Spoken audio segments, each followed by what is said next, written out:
Donc encore et toujours au niveau de la cuisine et des spécialités russes culinaires. Donc après les petits poissons secs donc, du supermarché et de la rue, ce qu'on appelle ici sal. Sal, ça s'écrit salo, S-A-L-O, donc pas comme en français, mais au niveau de la prononciation c'est sal. Il faut savoir donc qu'est-ce que c'est. Ça vient en général, enfin c'est très populaire en Ukraine, donc ça l'est aussi en Russie, mais très très populaire en Ukraine, c'est traditionnel de là-bas et très local. C'est simplement la couenne, voilà, c'est de la couenne. Sauf que la couenne qu'on a en général autour du jambon blanc, elle est très fine et la plupart du temps on ne la mange pas. Eux, en général, ils l'achètent en gros morceaux et ils la mangent. Donc bien sûr au niveau du climat, c'est tout à fait compréhensible. Hein. Il faut manger beaucoup plus gras ici si vous voulez survivre sans graisse, vous n'y arriverez pas. Et il ne faut pas penser à la silhouette parce que on brûle les calories avec justement ce même climat, on brûle les calories en 3 secondes, donc aucun problème, j'ai toujours pas pris de kilos, donc tout va bien. Bref, donc sal, donc l'histoire du sal, il faut savoir que c'est une vraie délicatesse ici. Délicatesse en Russie, oh zut, en russe, délicatesse, c'est pas du tout délicatesse chez nous. Bon, c'est quelque chose pour les gourmets, hein, donc c'est quelque chose de très exceptionnel qu'on mange très rarement, mais qu'on aime. Il y a tout un rituel autour du sal, etc. Bref. Donc il faut savoir que j'étais en randonnée, donc je suis partie un jour en été en randonnée, donc 3 semaines dans le fin fond de la montagne de l'Oural, donc sur le plus haut sommet de l'Oural.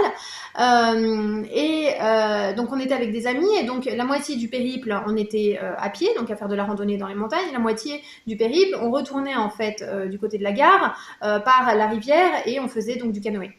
Donc, je ne vous parlerai pas de la randonnée en elle-même. Encore dans la montagne, ça allait.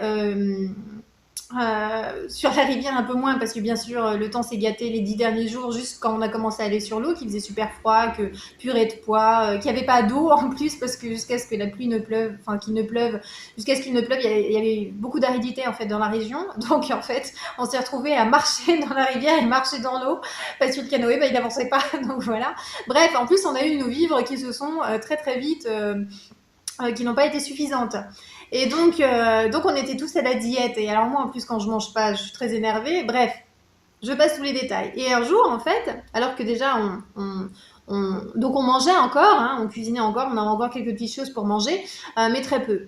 Et un de mes amis là-bas nous a fait une surprise, c'est-à-dire qu'il a dit ah bah tiens j'ai quelque chose pour vous, etc. Et il a sorti une tablette de chocolat. Alors là bien sûr ça a été l'euphorie de tout le monde, en particulier moi qui adore le chocolat, donc ça a été vraiment le dieu sur terre est arrivé, etc. Donc on lui a sauté sur. Enfin bref. Et puis le dernier jour, donc ça c'était quelques jours avant la fin, et le dernier jour, alors que là on n'avait vraiment plus rien à manger, on a fait un feu parce qu'il faisait vraiment très froid, etc., etc. Donc moi j'étais en dépression totale, enfin bref. Et qu'est-ce qui s'est passé? Donc une autre personne nous dit j'ai une surprise pour vous. Donc moi je me dis ah super du chocolat, donc j'ai déjà les yeux qui brillent, etc. Et là il sort un morceau de sal, donc un bout de gras. Et alors là je commence à me dire mais je vais mourir, je vais mourir, je vous assure je vais mourir. De faim, de tout, de froid, de tout. Donc tout le monde l'a vu comme un dieu, parce que justement c'était un star là, en plus avec des épices dessus, enfin bref je ne sais pas.